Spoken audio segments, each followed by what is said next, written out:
Welcome back to the deep dive. Today we're jumping into the ridiculously complex but very fast-moving world of private label probiotic skincare. It's a field that is just exploding right now. It really is. But it feels like a total minefield. It's not just, mixing a few things in a lab. You're dealing with live biology, advanced chemistry, and a whole web of international regulations. Exactly. So our mission today is to give you the non-negotiables, what you absolutely need to know to get a product from just an idea to a full commercial scale. Right, because consumers now, they demand efficacy, safety, all that scientific backing. They do. And the whole game is shifting away from just simple, high-risk live cultures toward, smarter, more stable technologies. Okay, let's unpack this. The goal here is a shortcut, right? A way to get smart on the technical and regulatory hurdles so you can de-risk a launch from the very start. De-risking is the perfect word for it. Honestly, if you can get stability and compliance right early on, you've probably eliminated about 80% of your long-term business risk. So let's start in the lab then. For a new brand, this choice of technology seems like the core dilemma. This is where it gets really interesting for me. If I want that maximum direct microbiome interaction selling point, I feel like I have to use a live culture. But that means sacrificing almost all stability, right? What are those trade-offs? Well, that is the classic high-risk, high-reward trap. Yeah. Live cultures, they give you a powerful marketing hook, no doubt. But the logistical complexities, it's tremendous. You mean like refrigeration? We're talking about mandatory refrigerated storage, which means a strict cold chain requirement globally. That adds immense cost and a lot of vulnerability to your supply chain. And if that chain breaks at any point, your product's viability is gone, and so are your claims. Instantly invalidated. So why are brands still trying this? I mean, if the science has moved on, is it purely a marketing play, or is there a real efficacy gap that only live cultures can fill? It is largely marketing. Yeah. There's some nuance. Live cultures do offer a direct metabolic interaction, but that complexity just makes them a non-starter for most mass-market products. Okay. And this is exactly why the pivot to postbiotics has been so powerful. Right. So explain postbiotics in simple terms. I like to use an analogy. So instead of trying to launch a high-maintenance, fragile, but powerful live chef, that's your live culture who needs, perfect conditions. Right. It needs to be refrigerated. Exactly. You're just launching the stable, powerful, pre-made food that the chef already produced. That's the postbiotic. I love that. So you get all the good stuff, the biomolecules, the metabolites, without the drama of keeping something alive in a tube for 2 years. Precisely. Postbiotics solve stability concerns head-on. You get a much longer shelf life, far easier regulatory navigation, because there are no viability constraints. It's just more consistent. So for something like a popular biofermented cream, it's really the only practical choice. It's a stability choice, for sure, but I'd say it's more of a financial necessity. It's how you manage inventory risk. Okay, so if postbiotics are the pragmatic core, how do you make them work even harder? That's where the delivery system comes in, I'm guessing. Correct. The third piece of the puzzle is advanced delivery systems, things like microencapsulation or liposomes. And what do they actually do? Their function is twofold and is very strategic. First, they protect the bioactives on the shelf, shielding them from things like preservatives. Second, and this is key for efficacy, they enhance targeted skin delivery. So they help it get where it needs to go. Right. It improves penetration. It controls the release. That lets you make much stronger performance claims. So the optimal de-risked approach isn't just one thing. It's a strategy. You pair a stable postbiotic with a robust delivery system. That is what all the data suggests. That combination gives you the best balance of efficacy, stability, and, cost. It's what lets brands create things like modern serums or lightweight emulsions, where a live product would just it would fail. Okay, so we've engineered the perfect formula. Now we hit the wall of global regulation. The guides we looked at stress this has to be figured out before you finalize development. Absolutely. Stable chemistry is totally useless if your label gets you in trouble with the regulators. And the trend is toward more transparency, more proof. Yes, the overall global trend is robust substantiation. If you claim it does X, you have to prove X, especially with the microbiome. But how that's enforced, that varies dramatically. Let's break that down. The U.S. versus the EU, how different are they? Very. In the United States, the FDA regulates cosmetics as, just cosmetics. There's no pre-market approval required. That sounds pretty relaxed. It sounds it, but it shifts all the burden onto the manufacturer. You absolutely cannot make drug-type claims like treating acne or eczema, and you have to prove everything on your label is truthful. So it's a post-market system. You launch, and then the FDA might come knocking. Exactly. Europe, on the other hand, is fundamentally different, considerably stricter. Under their, what is it, EC 1223-2009 regulation? That's the one. And the one thing it demands, which becomes a huge headache, is mandatory pre-market notification through the CPMP, the Cosmetic Products Notification Portal. Okay, that sounds like more than just a simple registration form. Oh, it is. It means the manufacturer must have their entire safety file, the product information file, or PIF ready before the product ever hits the market. And what's in that file? Everything.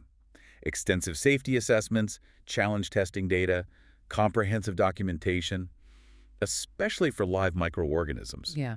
That pre-market hurdle forces a huge upfront investment in validation. Wow. That adds a lot of complexity and time. And the UK, now that it's post-Brexit, is it still following that strict model? Generally, yes. The UK aligns very closely with those EU principles on safety and documentation, but they have their own guidelines, their own UKCA labeling. The bar for safety remains exceptionally high. So what does this all mean for a small brand listening to this right now? It means if you have any ambition to launch in both the US and the EU, you have to pick a private label partner that can provide clear, verified guidance for all your target markets from day one. So regulatory alignment is really the #1 criterion. It has to be. A failure here means incredibly costly relabeling, or even worse, a mandated recall.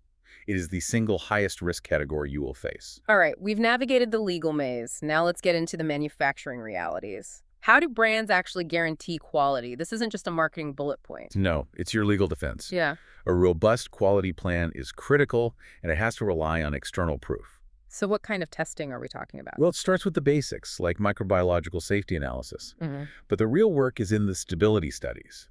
These aren't just a quick check. They have to cover accelerated stability and real-time shelf life under all sorts of conditions, different temperatures, light exposure. You're basically simulating the worst-case scenario. Exactly. A hot warehouse, a steamy bathroom cabinet, you name it. And the proof of that work, what's the documentation? Verification is everything. A certificate of analysis, or COA, is essential for every single batch. It verifies potency and purity. And critically, you need microbial limits testing. Why is that one so important? Well, when you're dealing with ingredients derived from microbes, like postbiotics, you have to be absolutely sure the final product isn't a breeding ground for other, opportunistic pathogens. Since you're outsourcing all of this, how do you know the manufacturer isn't cutting corners? Rigorous auditing. You should be demanding to see third-party auditing and supplier qualification programs. Ask for the reports from successful external audits, not just their internal sign-offs. That's how you validate their controls. Okay, let's shift to business logistics. You mentioned stability choices hit the finances. Let's talk about friction points like minimum order quantities, MOQs. This is where formulation choices hit your cash flow directly. Live culture products, they almost always require much higher MOQs. Why is that? It's the operational reality. You need specialized equipment, dedicated fermentation cycles, extensive validation runs. For a startup, that high MOQ is a massive cash flow hurdle. It's a huge inventory risk before you even have proof of concept. So postbiotics offer more financial flexibility there. Much more. Because the complexity is managed in the concentrated ingredient, not in the final batch stability, you can usually get more flexible MOQs. I read about one brand that skipped the pilot run, what the roadmap calls phase 2. Their entire first batch of 10,000 units just degraded in a heat wave. And that is the absolute strategic safeguard you cannot skip. This isn't a flip-the-switch operation. You have to start with that pilot run.